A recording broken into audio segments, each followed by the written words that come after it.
우리가 죄인인데 예수님께서 우리 죄 대신 벌을 받으셨고, 그래서 우리는 더 이상 벌 받을 필요가 없어졌어요. 예수님이 벌을 받으셨으니까. 그리고 성경은 누구든지 그 사실을 믿는 사람, 그 예수께서 내 죄를 용서하신 것을 믿는 사람은 죄 용서함 받고 구원을 받는다.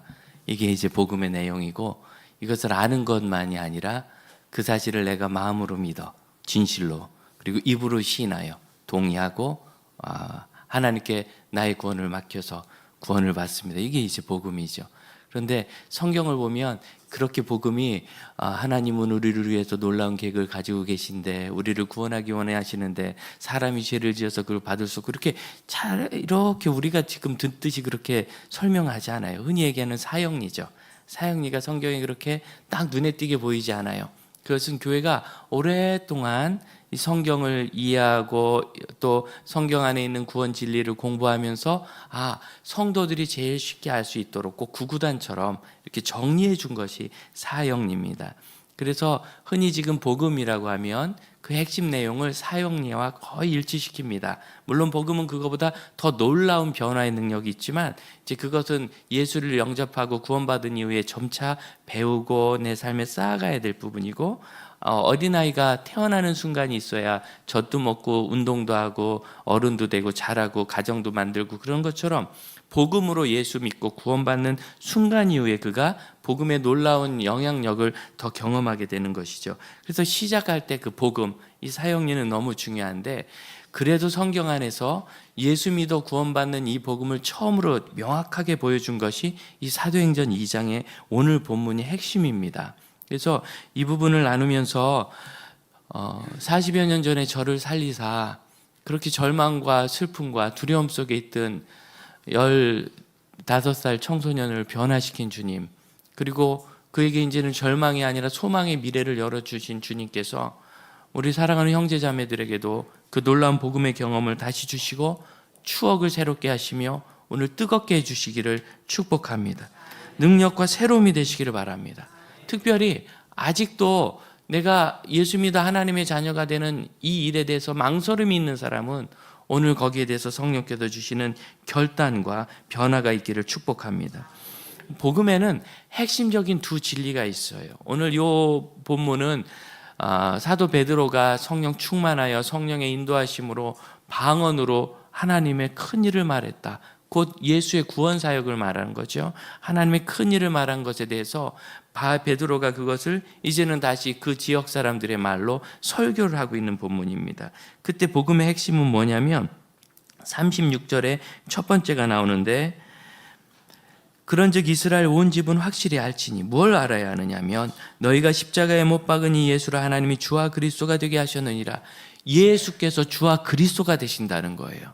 주님이라는 것은 그의 인생의 주인이란 뜻인데, 왜 주인이냐면 값으로 산 것이 되었으니, 사도 바울은 후에 그렇게 설명합니다. 값으로 산 것이 되었으니. 여러분, 우리가 팔렸다는 거예요. 언제 팔렸죠? 태어날 때 이미 우리는 죄로부터 자유롭지 않아요. 죄에 팔렸어요. 그게 죄의 노예라는 말입니다. 죄로부터 자유로운 사람이 없고 죄를 이겨내는 사람이 없고, 그 죄의 결과, 그 죽음이 모든 사람이 있다는 것을 우리에게 알며, 또한 우리가 그 죄의 원인이 되었던 탐욕, 욕심으로부터 자유로운 사람도 없어요. 여기 있는 이 목사까지도 이 욕심이 생기면 그 다음부터 다른 것들을 잘 보지 못하고 몰입을 하고, 그리고 어느 순간 만족했다가도 그 다음에 다시 불행을 느끼는 일이 우리에게 생기는 것은 사람이 만족감을 모르는 존재이기 때문이죠. 우리는 다 죄에 이미 팔려 있어요. 아닌 사람이 없습니다. 그런데 죄에 팔려 죄의 종이 된 우리를 예수께서 그 죄의 값을 지불하시고, 죄의 값은 죽음인데 죽음의 값을 지불하시고 우리를 사셔서 샀으니 주인이 되는 겁니다. 여러분, 이 주라는 것은 이 시대에 우리가 주님 하는 이렇게 부르기 좋은 이름이 아니라 노예제가 있는, 군주제가 있는 제국, 그리고 노예 시대의 주인에 대한 이야기예요. 이 시대의 주님 그러면 둘 중에 하나예요. 황제를 섬기는 거든지 노예에 대해서 주인을 섬기는 거든지. 그래서 이 주라는 것은 우리가 그렇게 부르기 좋아하는 주님 이렇게 하고서 주님 그래놓고 막 시키죠. 내 딸을 위해서 이걸 해주시고 우리 부모를 위해서 이걸 해주시고, 주님 그래놓고 되게 많이 시켜요. 마치 내가 주인인 것처럼.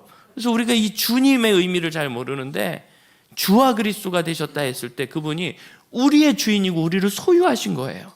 영생을 주셔서. 그러나 여러분, 이것이 얼마나 큰 복이냐면 우리가 아는 주인과 주님과 주군은 자기의 유익을 위해서 백성을 써먹고, 요즘 러시아를 보면 젊은 군인들과 국민들을 사람으로 보지 않고 소모품으로 본다는 생각을 합니다. 사람을 거기다 때려 넣어가지고 그 땅을 뺏어라, 그 적을 막아라. 어마어마한 젊은이들이 죽어나가지 않습니까? 가만 보면은 사람으로 존중하지 않아요. 그게 세상의 주입니다.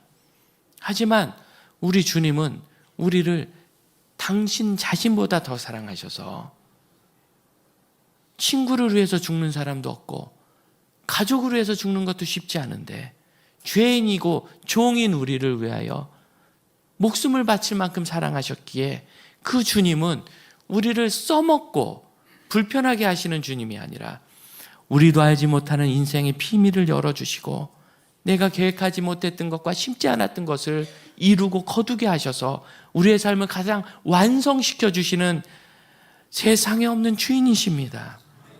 우리가 그걸 몰라요. 이 주님은 세상에 안 계신 주님이라 이 하나님, 예수님, 성령님, 이 주님은 그 개념을 우리가 바로 알 수도 없어요. 세상엔 그런 주님이 없어요.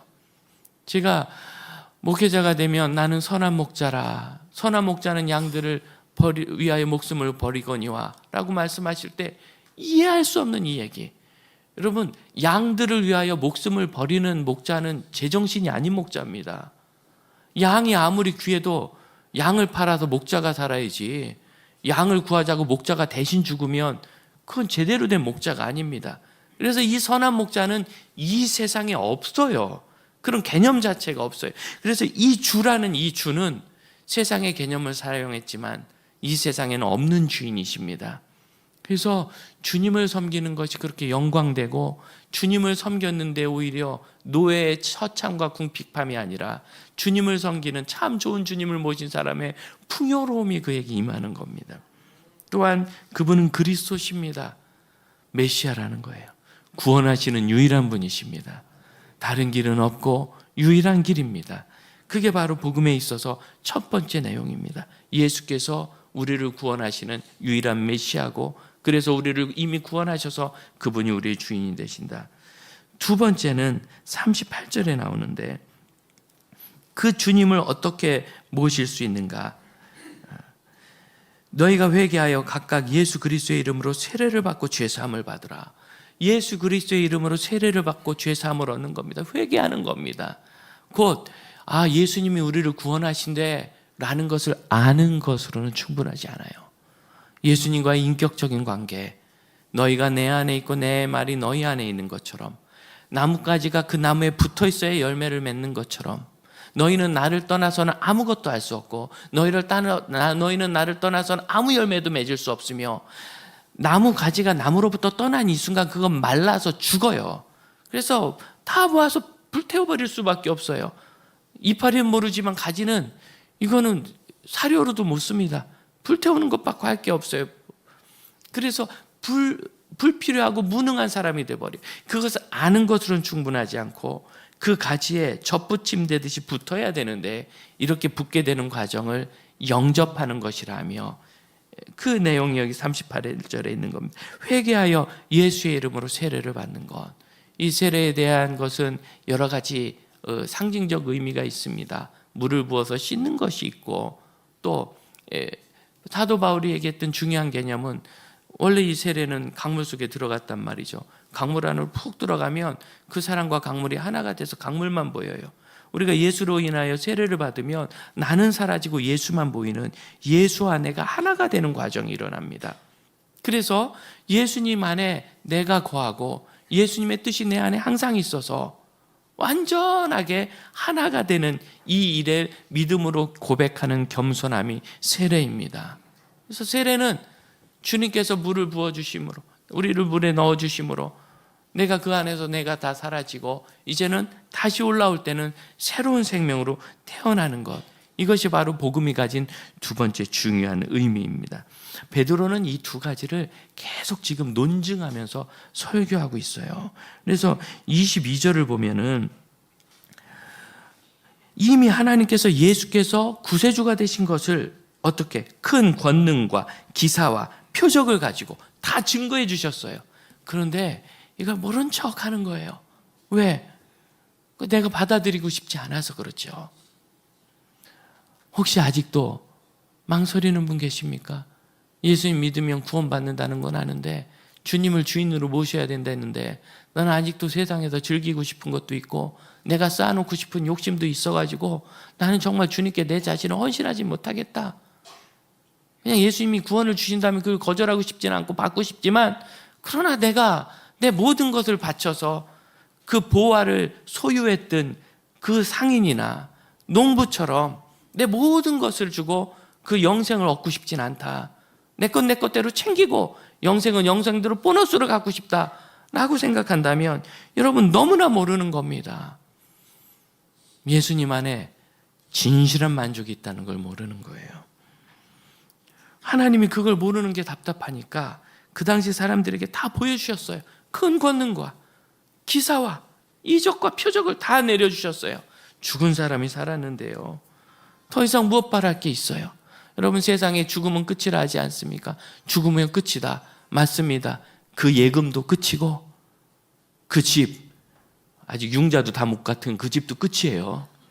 그 차도 끝이고 제일 답답한 거는 영원히 나와 함께 할 것 같았던 내 사랑하는 배우자와 자녀도 사실은 죽으면 끝입니다. 천국에서 다시 만나잖아요. 여러분 천국에서는요 우리가 아는 제일 좋은 관계는 부부, 부모, 자녀, 가족밖에 없으니까 그러지 그 가족보다 더 좁고 놀라운 관계가 열립니다.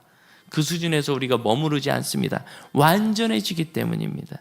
그래서 여러분 죽으면 끝이란 말이 정말 사실인데 그런데 예수님은 죽은 지 나흘이나 돼서 썩어 냄새가 나는 나사로를 부활시키셔서 죽음이 끝이 아니고 부활이 있다는 것을 예수님께서 스스로 부활하셔서 죽음이 끝이 아니고 부활이 있다는 것을 우리에게 보여주셔서 더 이상 세상에서 걱정하지도 두려워하지도 근심하지도 욕망을 갖지 않을 수도 있도록 완전한 평화와 안정한 안심이 있도록 그렇게 만들어 주셨습니다. 이 22절에 있는 큰 이사와 이적 표적 우리가 다 알고 있는 것이며 여러분 살면서 그걸 만나지 않습니까? 여러분 살아계신 하나님께서 내 삶에서 개입해서 계속 이끌고 도우시고 공급하시는 것을 못 만나요? 눈을 크게만 뜨지 말고 작게도 떠보세요. 크게만 뜨지 말고. 저는 대학에서 조희성교단 처음 들어가지고 제자훈련 받을 때 저희를 담당했던 선배님이 2년 선배님 통통한 자매님이셨는데 정말 그분은 통통하셨어요. 오늘 큐티하고 간증을 하는데 그런 얘기를 하세요. 하나님께 스타킹이 다 없어져서 하나님 저 스타킹이 없어요. 어떡하죠? 그렇게 기도하고 났는데 그날 저녁에 한 상자를 누가 줬다고. 그래서 스타킹을 기도해야 되는 건가? 돈 주고 사면 되는 거 아닌가? 돈이 없으니까. 대학 선교단체 간사 사역하고 그럼 가난했잖아요. 용돈도 없고. 그러면서 사실 제가 굉장히 좀 충격을 받았어요. 하나님이 무슨 웬 자매님의 통통한 다리에 양말을 챙겨주시는가? 하나님이 그런 신분입니다. 지난 주간에도 이렇게 좀 헌금을 하고 나눠야 될 것들이 여러 곳에 있는데 도대체 아시지만 저희 집이 요새 역사상 전무후무한 교육비를 지출하고 있지 않습니까? 오해를 자꾸 하시는데 하나님만 바라보고 있으면 애들이 다 크고 그런. 여러분 자녀들을 위해서 하실 때요 딴 거 하려 하지 말고 공부하고 싶은 거 끝까지 공부할 수 있도록 최선을 다해 도우십시오. 결혼하는 그 순간 처음 방 얻을 때 좀 도와주세요. 나머지는 아무것도 줄 필요 없어요. 쌈만 나요. 타성만 생기고. 네, 그냥 공부하고 싶은 거 도와줘. 그런데 여러분 우리가 잘못하는 게 뭐죠? 공부하고 싶지 않은데 도와줘서 문제죠. 그래서 문제가 되는 거예요. 여러분 다 공부해서 먹고 사는 게 아닙니다. 지난 주간에도 우리 청년들 몇 명이 목사님 기도해 주세요. 제가 이런 사업을 시작해요. 이걸 할 거예요. 제가 보니까 초등학교만 나오면 할 수 있는 사업을 시작하더라고요. 걔는 왜 힘들게 대학을 가가지고 국가장학금을 낭비했나 모르겠어요. 그건 아니고 공부할 기회는 항상 좋지요. 그러나 내가 필요한 나의 공부를 하면 되지, 뭘 이렇게 갖추기 위해서 하는 공부는 그건 장식과 같아서 떼내면 아무 의미 없는 것이 됩니다. 내가 필요한 것 오히려 그 직업의 마에스터를 찾아가 가지고 그분에게 배웠으면 훨씬 잘할 텐데 아쉽죠, 그 시간 동안에. 그렇습니다. 다만 아이들이 공부하기 원하면 끝까지 공부 많이 하면, 공부 많이 한 거지 뭐 고생만 시컷 하고 재미는 훨씬 나중에 누리고, 얼마나 어려워요. 40 될 때까지 그렇게 세상에 그 공부를 해야 되니. 그렇습니다. 그래서 저희도 1년 그래 1년이면 하지 하고서 힘을 다하여 처음으로 자녀를 섬겨 보는데, 그러니까 야, 이게 좀 뭘 좀 섬기고 하는 일이 그렇게 어려워요. 그런데 얼마나 기가 막힌지, 딱 그냥 제가 필요한 헌금할 수 있도록 그렇게 3번에 걸쳐서 하나님이 공급해 주셔가지고, 이렇게 해서 그 중에 일부는 우리 장로님들 아울리치 가는데 제가 이렇게 용돈 드렸어요. 맛있는 거 드셨습니까? 항상 제가 말씀드리지만 뻥인데, 목사가 주는 건 곱하기 10입니다. 100원 드리면 1000원이고 10,000원 드리면 10만 원. 왜 저는 여러분보다 훨씬 불쌍한 인생을 살잖아요, 경제적으로는. 그러니까 그런 거지 뭐. 주일학교 애 하나가 정말 너무너무나 놀랍게 팝콘을 요만큼 지난주에 주고 가더라고요. 참 기가 막혔어요. 되게 생색내면서 지도 공짜로 얻었습니다. 내가 1층에서 주는 거 아는데 그걸 너무 생색내면서 세상에 둘도 없는 걸 나눠주는 것처럼, 그거는 팝콘 한 봉지보다 큰 거 아니겠어요? 6살짜리가 주니까. 우리가 그렇게 받지 않습니까? 그래서 우리가 하나님께 이 맥주 감사헌금 적은 거 드리지만, 우리 하나님 우리가 정성껏 드렸을 때 그걸 받아주시니까 믿으면서 드리지, 가치대로 하는 거 보면 이거 드려봐야 뭐 이거 얼마나 된다고 포기해버리지 않겠어요? 사랑하는 일을. 그렇습니다. 여러분, 우리가 하나님께서 우리에 대해서 가지고 계신 그 사랑과 공급하심은 이미 현장에 증거되어 있어요. 때가 되면 그 걸음을 인도하셔서 우리가 깨닫지도 알지도 계획하지도 못했던 놀라운 일을 이루게 하십니다. 그렇기 때문에 아직도 살아계신 하나님과 동행하는 것을 경험하지 못하고, 하나님이 내 인생에 계획하시고 내 삶을 돌보신 것을 경험하지 못하셨다면 여러분, 정말 너무 불쌍한 거예요. 생수가 철철 넘치는 데서 목말라 죽는 거랑 똑같은 겁니다. 그게 그 마시면 되는데, 우물 옆에 있다고 목마른 게 해결되는 사람 보셨어요? 마셔야 해결이 되지요. 마셔야. 이미 하나님께서 그들에게 예수께서 주와 그리스도 되신 걸 이미 보이셨다는 거예요. 그러니 이제 경험만 하면 되는 겁니다. 23절 24절은 뭐랍니까? 법 없는 자들의 손을 빌려 예수를 못 박아 죽였지만, 24절 읽읍시다. 하나님께서 그를 사망의 고통에서 풀어 살리셨으니 할렐루야. 이는 그가 사망에 매여 있을 수 없음이라. 하나님이 예수를 사망으로부터 풀어 살리셨습니다. 이 고통이란 단어, 이 사망의 고통이란 이 단어가요, 이게 원래 어떤 고통이냐면 신약 성경에 한 4-5번 나오는 단어인데, 오딘이라는 단어가 무슨 신화에 나오는 이름 같죠. 오딘이라는 단어가 원래 출생의 고통을 말하는 거예요. 출산하는 고통. 근데 출산이 그렇지 않습니까? 대충 언제쯤 있다는 건 알아요. 그렇지만 그게 될 때까지는 잘 몰라요. 저희 큰애 날 때 원래 의사가 날 것 같다 하는 날이 있어서 한 2주 전부터는 좀 출산 육아를 하자 계획을 했는데, 1주 전에 계획을 했는데 그보다 며칠 먼저 나온 거예요. 휴가 하기로 한 날보다 하루인가 이틀인가 먼저 나왔는데, 그날 제 아내가 유치원 선생이라 애들 데리고 소풍을 갔어요. 그날 애 낳을 줄 알았으면 소풍 안 갔죠. 애 낳을 줄 모르고 애들 데리고 소풍을 갔는데, 레크레이션 하는 강사가 선생님 춤추면은 아이들에게 선물 줄입니다. 그래가지고 배 이만해가지고 둘리춤을 추고 내려왔다는 거 아니겠어요? 애 낳을 줄 알았으면 그날 춤을 안 췄죠. 모르니까. 그래서 이 고통이라는 단어는 출산의 고통처럼 느닷없이 온다는 그런 의미가 있고, 그게 언제 나오냐면 마태복음과 마가복음에서는 재림시에 이 세상에 고통하는 때가 이르리니 그 고통입니다.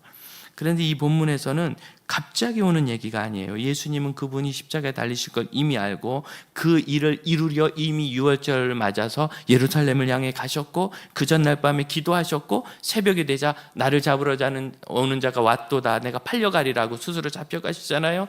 이건 갑자기가 아니라 정말 출산의 고통, 그 얘기입니다.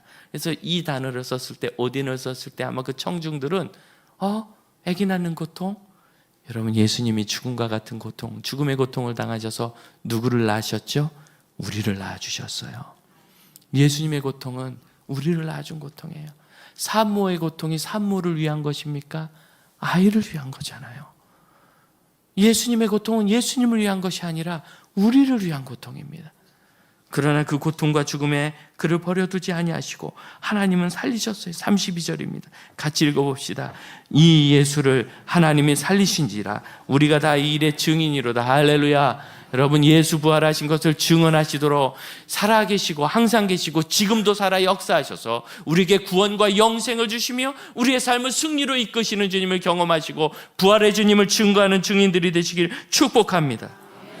또한 회개하면서 구원받는 것을 이야기합니다. 이런 믿음은 아는 것이 아니라 목마른 자가 물을 보면은 목마름이 해결되는 게 아니라 마셔야 되는 것처럼 그 예수께서 나를 구원하신다는 것을 아는 것이 그게 중요하지만 거기서 하나 더 나갈 것은 그것을 내가 인정하고 나의 구원을 주님께 맡겨야 우리의 생이 평안해요. 교회를 다녀도 평안이 예배 드릴 때만 있고 나가면서 주차장에서 차 빼면서부터 사라지는 이유는 주님께 내 삶을 맡기지 않기 때문이에요. 오늘 보니 여러분이 저보다 평안한 것은 딱 하나 있는데 의자에 앉아 있는 거군요. 앉아 계시니 얼마나 평안합니까? 서 있는 것보다 편안하죠. 그래서 우리가 전철 타면 어디가 먼저 빌까를 열심히 보고 그 앞에 서 보려고 애쓰는 거 아니겠습니까? 앉으면 편안해요. 근데 여러분, 의자 옆에 서 있는 사람은 편안하지 않습니다. 의자를 사온 사람도 편안하지 않습니다. 옆에 옆이든 샀든 앉아야 그 순간부터 편안한 거예요. 예수를 아는 게 아니라 내가 의자에 앉아서 내 몸을 맡기도, 혹시 여러분 앉아서 이 의자 부서질까 봐 다리에 힘 잔뜩 주고 계신 분이 있습니까? 그걸 징벌이라고 하죠. 앉은 자리처럼 하고 힘주고 있으면 얼마나 힘들어요. 군대에서 벌 받을 때 그런 게 있잖아요. 의자 자세! 의자는 없는데 앉는 것처럼 엉거주춤하게. 그럼 얼마나 아프고 힘들어요. 그런데 여러분, 우리가 편안한 것은 의자에 내 몸을 맡겼기 때문이고, 마찬가지로 우리의 삶과 우리의 영혼과 우리의 구원도 예수께 맡겨야 죽음이 두렵지 않고 평안하는 겁니다. 이 두 가지, 예수께서 그리스도시고 그 그리스도 되심을 내가 영접할 때, 내가 인정하고 고백하고 진심으로 받아들일 때 영생을 얻는다는 것을 유대인들은 몰랐어요. 하지만 그들이 이미 알고 있었던 것이 두 가지 있습니다. 그건 뭐냐면 하나님께서 그들을 사랑하신다는 걸 알았어요. 왜? 선택받은 민족이니까. 물론 하나님의 선택은 유대인들이 생각하는 것처럼 속 좁고 폭이 좁아서 유대인 너희만이 아니었어요. 그들을 통하여 온 인류를 구원하시는 39절입니다. 이 약속은 너희와 너희 자녀와 모든 먼데 사람 곧 주 우리 하나님이 얼마든지 부르시는 자들에게 주신 것이라. 아마 베드로가 이 설교를 할 때는 혹시 이것을 그냥 유대인들 중에 먼데 사람, 먼데 있지만 유대인의 자녀들 이렇게 생각했을 수도 있어요. 잘 몰라서. 하지만 그는 여기서 굳이 유대인으로 한정하지 않으며 우리 민족 중에라고 한정하지 않아서 하나님의 뜻, 성령의 뜻을 우리에게 그대로 전해주시는데, 마치 예언과 같이 누구든지 주 예수를 믿는 사람은 혈통이나 육정이나 그 어떤 것과 상관없이 구원을 받는 것을 믿으시길 바랍니다. 차별이 없는 사랑, 이 하나님의 사랑이 있어요. 두 번째로 그들이 아는 게 있는데 자기가 죄인이라는 걸 알아요. 그들은 너희가 회개하고 죄 사함을 받으라는 말에 대해서 내가 왜 죄인인데 하지 않아요. 왜냐하면 민족 자체가 하나님 앞에 희생의 제사를 드리잖아요. 우리의 죄를 위하여 대속죄를 지내잖아요. 이 죄를 지고 이 염소가 떠난다. 내게 죄가 있는데 이 죄를, 이 제물이 대신 죽어서 씻음 받았다. 그러나 이 율법은 언제까지나 우리가 완전히 만족시킬 수가 없어서 지키면 지키려고 할수록 짐스럽고 힘들고 율법을 만족시킬 수 없구나 탄식하게 되는 것이며, 그렇게 마르틴 루터가 내가 어떻게 이 죄를 완전히 회개할 수 있는가를 가지고 탄식했던 거잖아요. 죄인이라는 것을 깨닫는 것, 이건 너무나 중요한 겁니다. 중요한 거예요. 그래서 사형리가 그렇게 완성된 거예요. 그들에게 있는 지식, 하나님은 당신을 사랑하고 당신을 구원하기 원하시는데 사람은 죄인이라 그 하나님의 구원에 이를 수 없고 오직 예수 그리스도께서 당신을 위하여 죽으심으로 죄값을 치루사 주와 그리스도가 되셨으니 누구든지 그분을 믿으면 영생을 얻어 멸망치 않고 하나님의 자녀가 됩니다. 이 얘기를 듣자 37절, 그들이 마음에 찔렸습니다. 여러분, 오늘 성령께서 여러분의 마음을 찌르시기를 원합니다. 구원받은 자녀인데 너 무엇하고 있느냐 하는 찔림을 주시기를 원합니다. 유대인들이 알고 있는 것은 그들을 절망으로 이끌었을 뿐이에요. 하나님의 선택받은 민족이지만 사는 건 이 모양이고, 우리에게 죄가 있는데 이 죄를 율법을 다 지켜서 해결할 수가 없어요. 그러니까 늘 공허하고 두렵고 무서워요. 그들이 아는 것, 우리도 아는 게 있죠. 우리가 아는 것, 세상으로부터 말미암은 것은 돈이 많아야 되고 지위가 높아야 되고 능력이 있어야 되고 지금 네 수준으로는 안 되고, 세상으로부터 우리가 들어 아는 것은 사실은 우리를 용기 있게 만들지 못해요. 요즘 그 SNS가 발달해가지고 뭘 또 그렇게 먹을 거 거기다 잔뜩 올려요. 그걸 다 먹으면 죽지. 당뇨병의 비만으로 죽어요. 그러나 그것도 먹지도 못할 거 있어도 그렇게 많이 필요도 없는 거, 하지만 그걸 보면서도 저 사람은 맛있는 거 먹는구나, 부럽다는 거예요. 어디 여행을 갔다. 여행의 의미가 뭐죠? 재밌고 고생스럽다. 그게 어쩌다 가니까 재밌지. 1년에 200일쯤 여행 가봐요. 집에 가고 싶지. 그러나 그걸 보면서도 저런 거 가는데 나는 못 가나, 누가 무슨 차를 샀다, 무슨 옷을 입었다. 그 차를 산 것이 그 사람을 어떻게 바꾸냐 말이죠. 네가 어떤 사람이 되느냐가 중요하지. 하지만 우리는 그렇게 세상으로부터 보는 모든 것으로 인하여 욕심과 비교의식에 사로잡혀, 그럼 이 세상이 주는 정보는 우리를 평안하게 해주지 못해요. 왜냐하면 늘 말씀드리듯이 사람은 우주를 주고도 바꿀 수 없는 존귀한 영혼의 존재며, 그렇기 때문에 우주를 거기다 다 집어넣어도 만족할 수 없기 때문입니다. 영원히 만족한 경험이 있으십니까? 블루베리를 가서 따고 그렇게 재밌었다고 한 7번쯤 가봐요. 지긋지긋하죠. 아주 목사님이, 이충성 목사님이 가서 블루베리 막 따면서 재밌어 그러시던가요? 엘보가 와가지고 너무 많이 따서 천지를 너무 많이 해서, 그러니까 제가 전동가위로 하세요 그랬더니 전동가위 배터리가 무거워서 해결이 안 돼요. 해결이. 여러분, 이 세상에 있는 거 그 순간 재밌고 그 순간 즐겁지만 10번을 해도 즐겁다면 그 제정신이 아닌 사람입니다. 매일 해도 재밌고 행복하다면 그 제정신이 아닌 사람입니다. 여러분, 애들이 매일 밤새 게임하고 아침에 일어났을 때 얼굴이 이렇게 떠가지고 행복해 보이던가요? 중독적인 삶을 살아요. 이 세상에서 우리가 듣고 보고 접한 것은 우리를 결코 평안과 만족에 이르게 하지 못합니다.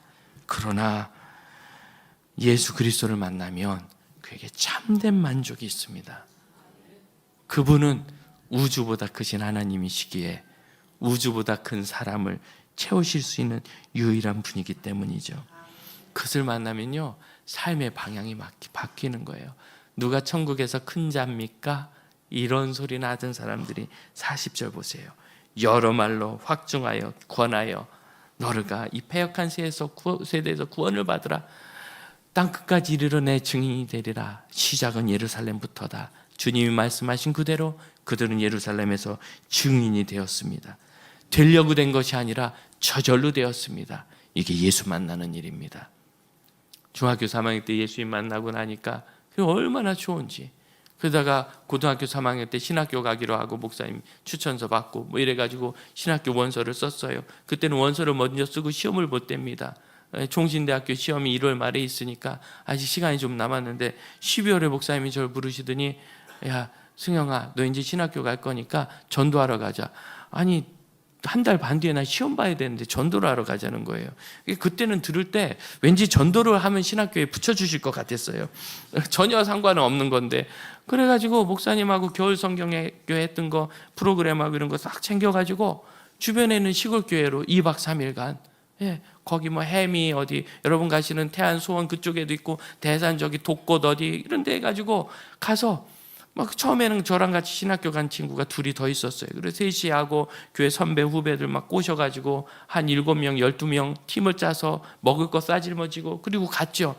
가서 한 번 가서 아침에 일어나서 새벽 예배 같이 하고 시골 교회에서, 그리고 일찍 밥 먹고 애들 불러 모아가지고 뭐 교회 애들이 없으니까 불러 모아야죠. 성경학교를 오전 내내 하고 오후 점심까지 먹이고 오후 프로그램 좀 한 다음에 2시쯤 아이들 보내고 그 다음에 다시 기도회 한 다음에 가가지고 5시까지 곳곳마다 다니면서 축구전도 하고 오늘 저녁에 교회에서 한판 벌리는데 구경 오십시오 이래가지고 막 오시라고. 그럼 이제 서산 사람들은 어떻게 하느냐면 네 이래요. 이건 간다는 얘기가 아니라 영혼이 없는 대답일 뿐이에요. 감탄사 같은 거예요.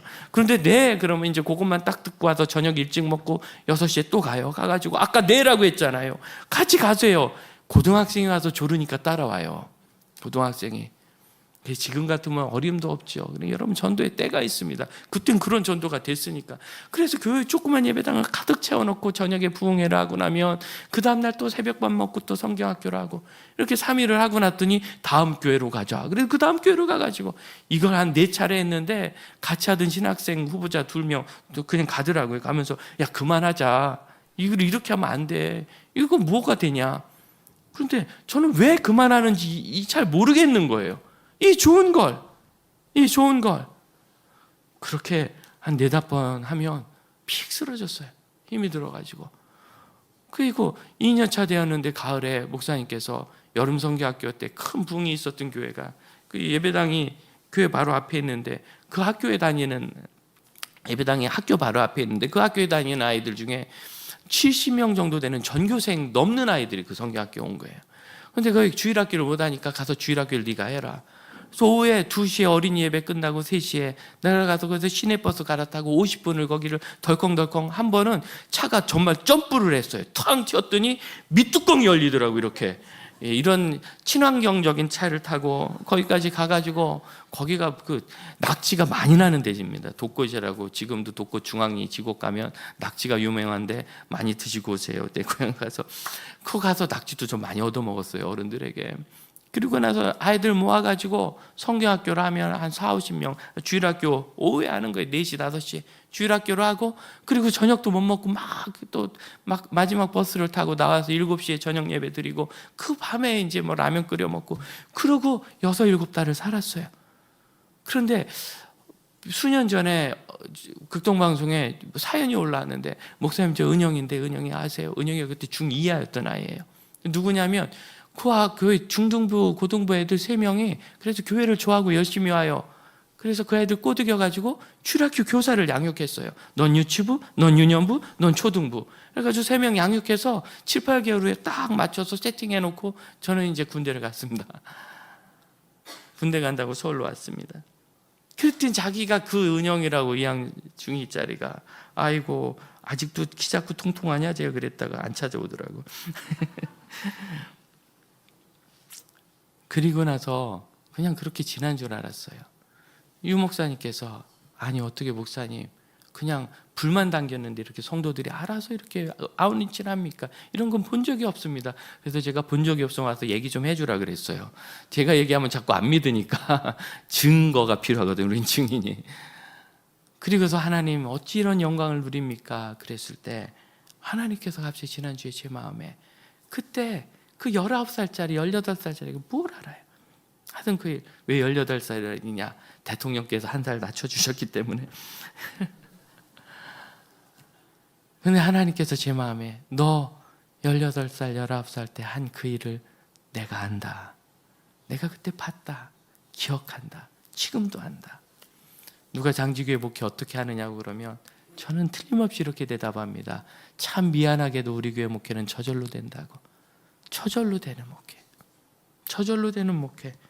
그런데 그 저절로 되는 게 하나님께서 그 일을 기억하시고 그 일을 지금도 복 주시는 일이에요.